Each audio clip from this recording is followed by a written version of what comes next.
میرے نبی کریم صلی اللہ علیہ وسلم، صحیح مسلم کی حدیث ہے، ایک شخص حضور کے سامنے نبی پاک نماز پڑھ کے بیٹھے ہیں، وہ آیا ہے، اس نے نماز پڑھی ہے اور نماز پڑھ کے وہ سلام عرض کرنے آیا تو حضور نے فرمایا چل دوبارہ پڑھ۔ صحیح مسلم ہے۔ اس نے نہیں کہا حضور ابھی تو میں نے پڑھی ہے تو یا رسول اللہ دوبارہ چل پڑھ۔ صحابہ کی زندگی کا مقصد ایک ہی تھا کہ جو مصطفیٰ کی زبان سے نکل جائے ہم نے کر گزرنا ہے، اس میں یہ نہیں کہنا لیتا لا اللہ کیسے کس طرح، دوبارہ پڑھ لی۔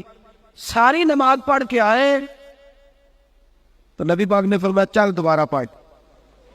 ایک نماز تیسری دفعہ کہتے میں پڑھ کے پھر آیا تو حضور نے چوتھی دفعہ فرمایا چل۔ تو کیا خوبصورت لفظ ہے اس صحابی کے بھی، کہنے لگے حضور مجھے تو آتی نہیں، ذرا سکھا نہیں دیتے؟ حضور مجھے نماز ہے سوڑیا، مجھے نماز ہے، مجھے کیا خبر تھی قیام سے، مجھے کیا غرض تھی سجود سے، وہ تو تیرے نقش پا کی تلاش تھی جو جھکا رہا میں نماز میں، وہ تو تیرے نقش پا کی تلاش تھی جو جھکا رہا۔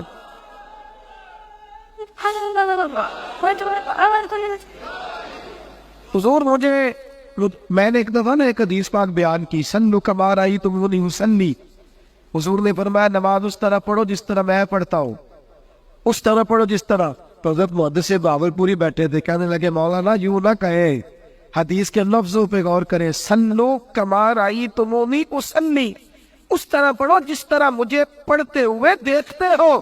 اور میں جیسی نماز مصطفیٰ نے پڑھی ہے کو پڑھ سکتا ہی نہیں، کوئی ویسی نماز ادا کر ہی نہیں سکتا۔ قد نرا تقلب وجہک فی السماء، باقیوں کو آسمان کی طرف دیکھنا منع ہے، لیکن حبیب دیکھے تو اللہ فرماتا ہے محبوب دیکھتا رہے، تو دیکھتا ہے تو میں تجھے دیکھتا ہوں، تو مجھے دیکھتا ہے تو میں رابطے سونے محبوبہ تیرے سو ناد اٹھینا ہاں نو کہ میری یا قسمہ کھانے نے میں تیری یا قسمہ چاہنا۔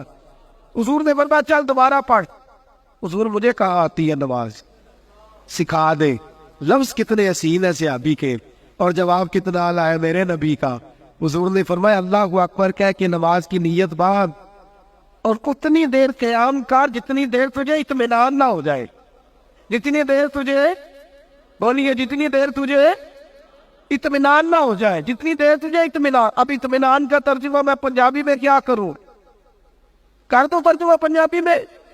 اطمینان کا معنی ہے اتنی دیر قیام کر جتنی دیر تو راج نہ جاوے، اطمینان نہ ہو جائے، تیرے قلب کو سکون نہ، اتنی دیر قیام کر۔ پھر فرمایا رکوع میں جا، صحیح مسلم کی حدیث، اور اتنی دیر رکوع کر کے تجھے اطمینان ہو جائے کہ میں نے اپنے رب کی تسبیح پڑھ لی ہے۔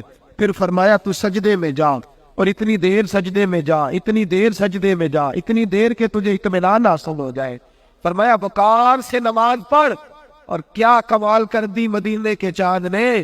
فرمایا جب تو اس طرح کی نماز پڑھ کے اٹھے گا اللہ تیرے سارے گناہوں کو معاف فرما دے گا، اللہ تیرے سارے گناہوں کو معاف فرما دے گا۔